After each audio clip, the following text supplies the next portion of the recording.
Ladies and gentlemen, welcome back to our continued coverage of World Cup 2021, the men's section in the second game of the semifinal, the women's section, the final, and the match for third and fourth place, also in the second round. Shout out to Eric Rosen for the amazing thumbnail. He's been the on-site photographer at the event for the past few weeks. He's actually leaving today, and I asked for his permission to use some of his amazing snapshots. Link is in the description for his channel, because I don't really know how else to pay him back. So, we're going to begin with the game between Jan Krzysztof Duda and Magnus Carlsen. Here's the story. Yesterday, Jan Krzysztof, very convincing, an easy draw with the black pieces, looking to put Magnus away. Actually, if he gets a win, Magnus is out. So, e4, e5, and we have a Spanish. Nothing crazy there. a6, bishop a4, knight f6. This is all the main line. Bishop 2 e7 is the main line. Rook e1, and b5, bishop b3, and black castles. Now, at this point, there are three ways to play the Spanish. c3, h3, and very slowly preparing d4, or a4, or d3. So white can also play knight c3, d3, and a3. a4 is a very trendy move, modern move. And here Magnus plays a very rare move, a move that has almost not been seen at top-level play at all, really. Bishop b7. That's not the move that he played. Bishop b7 is pretty standard. He plays the move rook b8. And the reason why rook b8 is a bit peculiar is that when the trade on b5 occurs, this rook will just dominate the entire file. And c3 to try to play d4, the very traditional and classical way to play this position, is kind of hard to meet now. Because, for example, after d6, ab5, ab5, I mean, this is just very passive. d4 and white is very comfortable. So Magnus plays d5. Magnus actually plays this way and takes on e5 is just a free pawn. Now, the way Magnus is playing this with this early move d5 is known as the Marshall way of playing this position. This is an early d5 in Spanishes, for example, all the way back here, like c3, d5. This is known takes as the Marshall. This is the Marshall gambit, Marshall attack, and black loads up all the pieces over here. The way Magnus played this in the game, with the opening of the A file, should serve white a benefit. This should be beneficial for white. A very rare way to play this, and almost never played before, ever, but also the highest rated player to ever play this is like 2300. So d4, bishop d6, the rook comes back, and here comes queen h4. This is how black justifies the sacrifice of the pawn in the Marshall. g3, queen h3. And now, Duda plays a very nice move, plays rook e4, best move. Why? Because your idea has nothing to do with the rook. It has everything to do with the queen. You threaten rook to h4, and then you get the queens off the board. And basically, now white is just a clean pawn up, but black has counterplay, which he plays with the move bishop to f5. And of course, Duda ignores the attack on the rook completely and gives away the exchange and wins himself a second pawn. So Duda forces this position where he has a bishop and two pawns for the rook. Now, let me be very clear.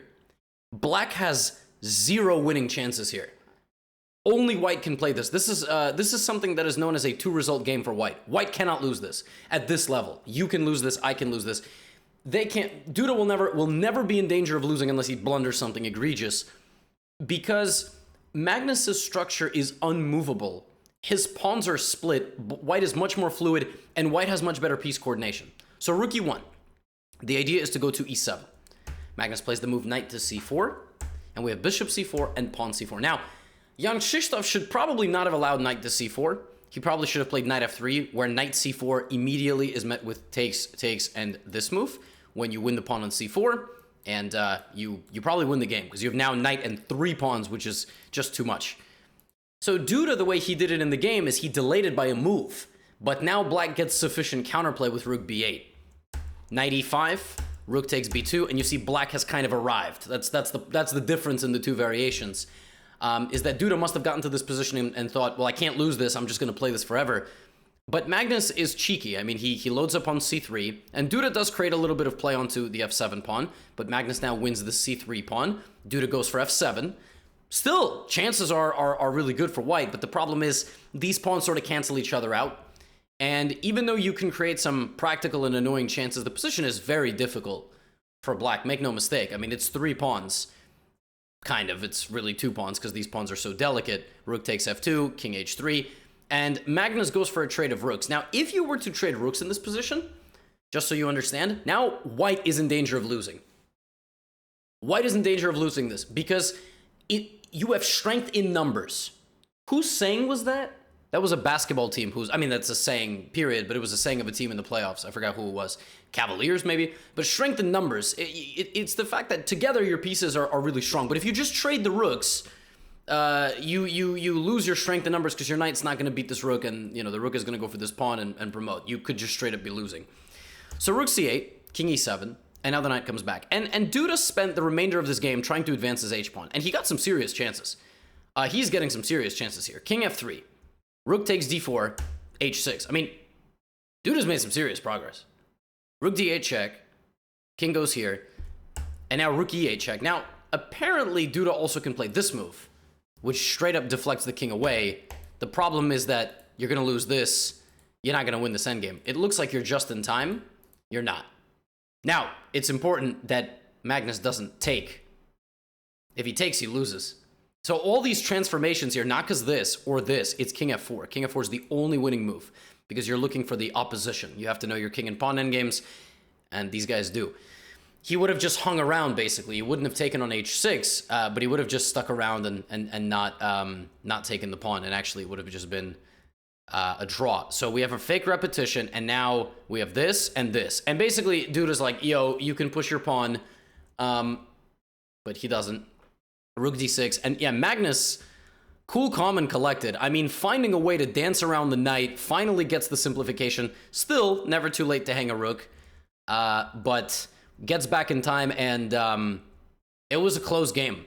It was very close, but he gets the draw, and he gets the draw because white can no longer make any progress. Magnus can basically do anything. Rook a1, for example. White can never successfully push. Like, if black just goes insane, then, white gets some winning chances, but even this position is still a draw. So, very tense fight, but the first game does end in a draw. Somewhere around the second time control, Magnus took a bite of his Snickers bar, but draw agreed after a very, very... That was a tough game. Okay, game number 2. Anna Muschuk, Tan Zhongyi, and those of you, I see you in the comments going, why do I say the names of Chinese players backwards? The same goes for Indian names. It's usually the way they're said. You say the last name first. So it would be Tan Zhongyi, because her last name is Tan. That's the way I was always raised and taught to, respect the way other cultures, languages are spoken. E4. I also could be doing it completely wrong, but I'm pretty sure that's how it works. Okay, knight f6. Knight takes e5, d6. A Petrov defense. Now, d4 main line, and knight c3 secondary main line, which is all the more surprising when Anna Muschuk plays this. It's not a bad move, it's just a funny move. And now she has to play h3 to negate the movement of the light-squared bishop. Then she has to play c3, then she plays bishop c2, and then she plays knight out to h4 so that she doesn't have to trade knights, and she can kick this knight out with d2 to d4. Very, very funny move. Black actually, can put a... This is really the whole point of what's going to happen. A few moves later, you're going to notice that those moves occur, d4 and d5. And now the players have a completely symmetrical pawn structure. The truth is that the Petrov is extremely difficult to crack. And yes, there is the Stafford Gambit, but not at this level. Once the players kind of more or less get out to a very symmetrical structure, it's really hard to win positions of total symmetry. And white kind of does her best. But the truth is, as I keep clicking the forward button, never in any point of this game was it any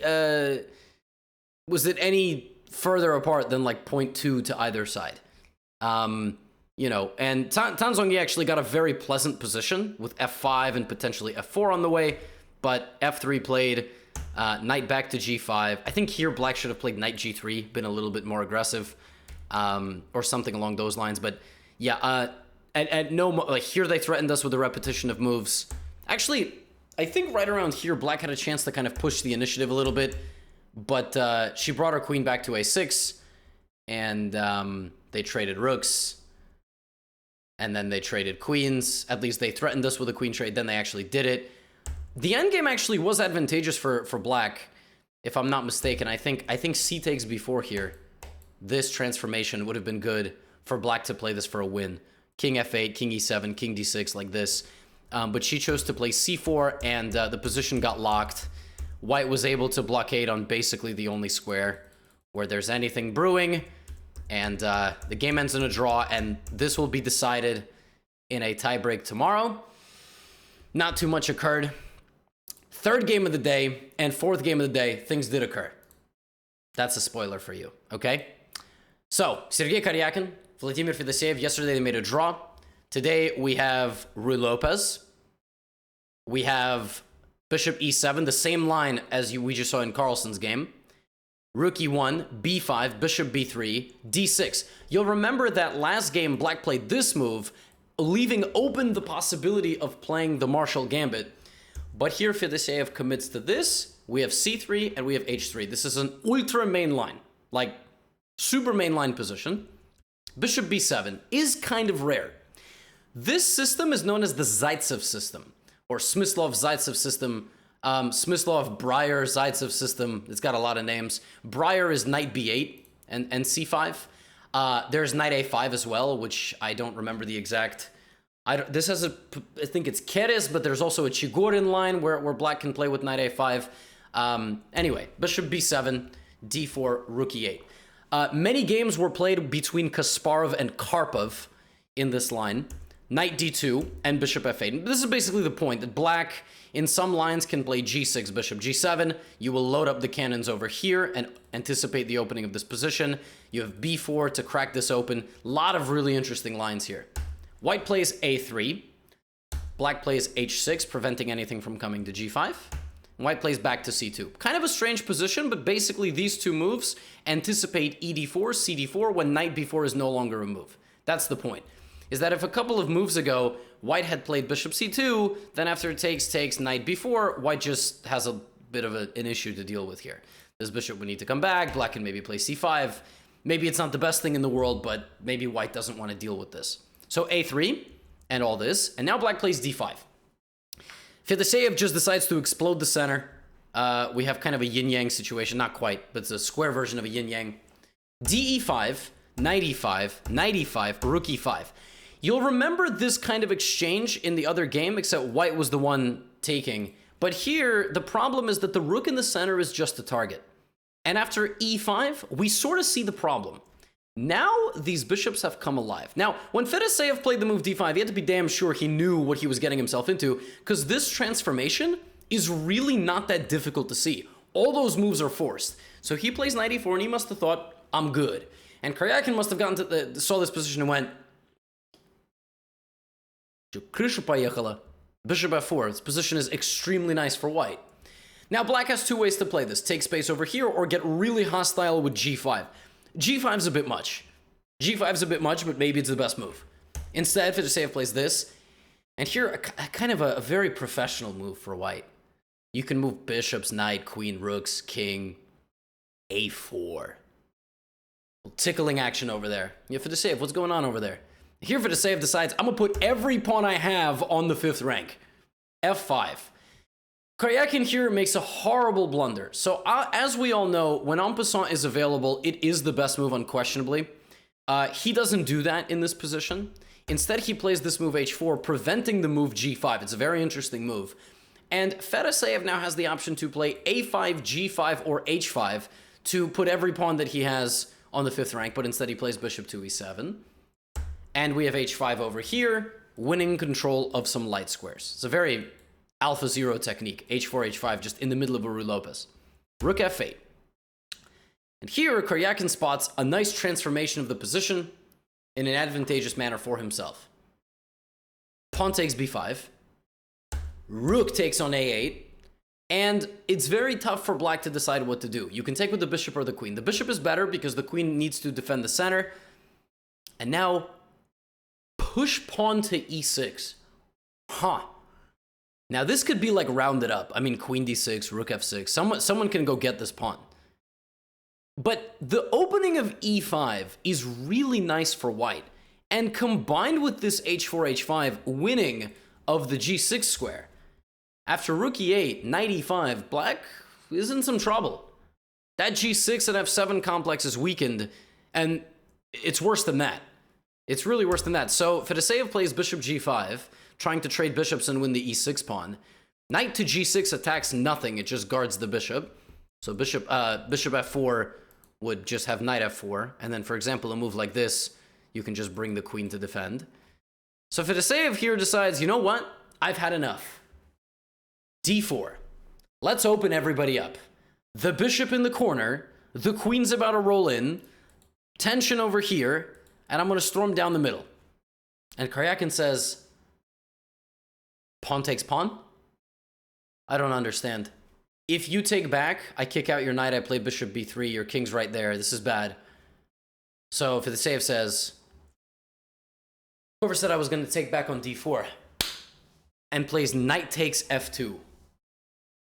Karyakin takes the knight, then takes the bishop, then blocks the attack on his king by moving the king out of the way. I guess blocks would be this, but g3 there is just this move, and you get kind of murdered on the dark squares. So he doesn't block the attack, he gets out of the way. And after queen f4, the very cool, calm, and collected d5. Just d5, joining the pawns together, they hold hands, and they walk down to the promised land. And that's it, the game is over. He plays rook e2, plays queen d2, Fedoseev resigns. Pawns are marching, you can trade queens, the game's over.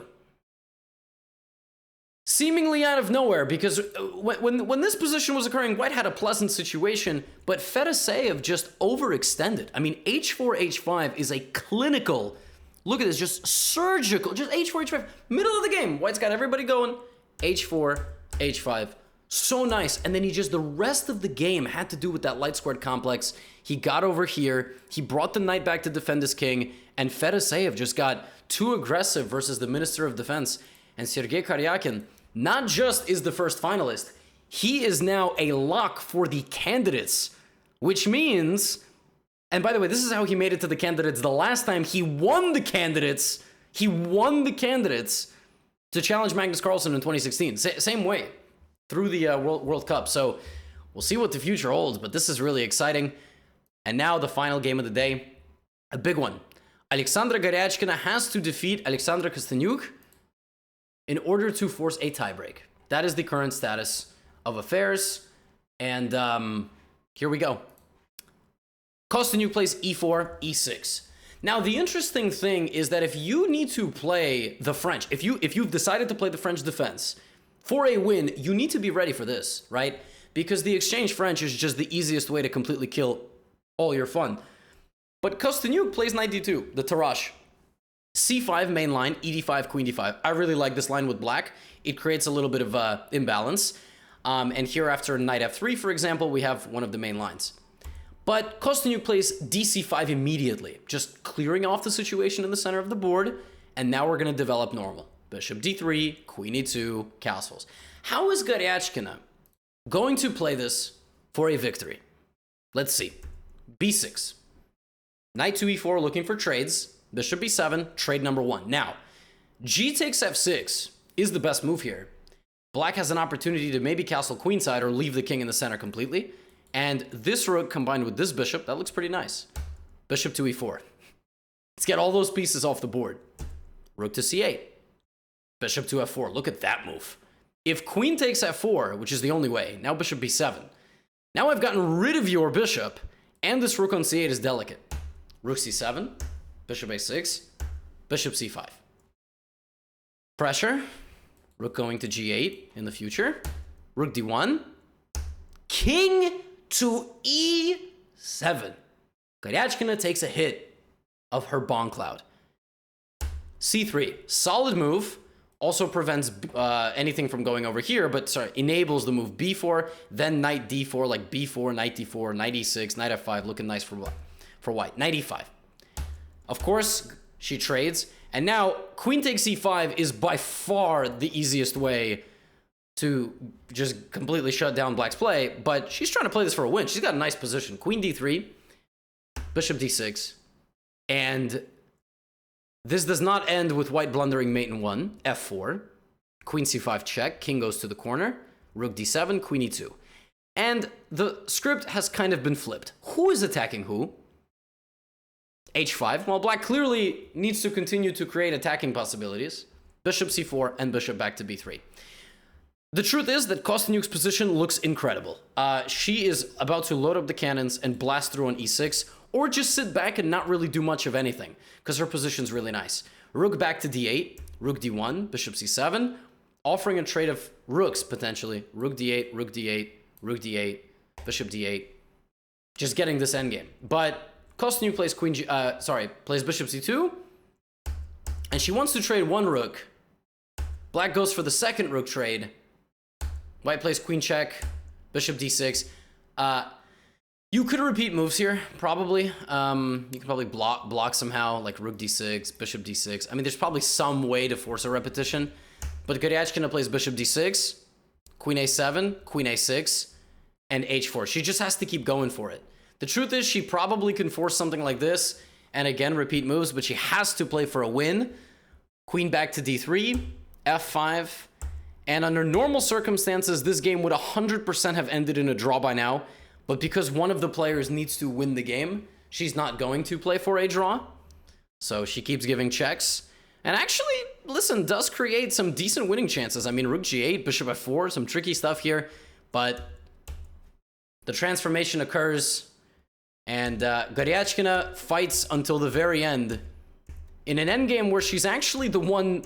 She could have drawn this. She could have. It was most likely a draw in hand, but you stop the pawns, right? Because now anything that pushes, you blockade them. And yet, folks, after f2, f4, f3, and all the pawns made it down the board, this endgame is still winning for white. But here, the game ended in a draw. I think that Kostyuk played a8 queen and offered a draw to her opponent. I'm pretty sure that's what the live broadcast reflected. Because she understood that Goryachkina had been doing her part as the player that needed to play the game for a win. She could have made a draw many times. And so Kostyuk got the winning position, offered the draw out of sportswomanship, respect, and she's the champion. Alexandra Kostyuk wins the Women's World Cup undefeated in the classical portion. I don't know if that has ever happened, men or women. I mean, someone has to look, and I'm going to tweet about it too. You all let me know. This is the shortest recap we've had in a while. We don't know who wins third and fourth in Women's World Cup. We'll find that out tomorrow. We will also find out tomorrow who is the finalist between Magnus Carlsen and Jan-Krzysztof Duda. And that's all. Shortest recap I have for you thus far. I hope you enjoyed. Remember, I do have a podcast now and a second channel where the podcast will be uploaded, as well as clips from my stream, because I'm streaming now more actively again. Spotify podcast is on Spotify. Just look up Gotham City Podcast. And that's all. You made it this far in the video. You know the drill. You're amazing. I'll see you tomorrow. Get out of here.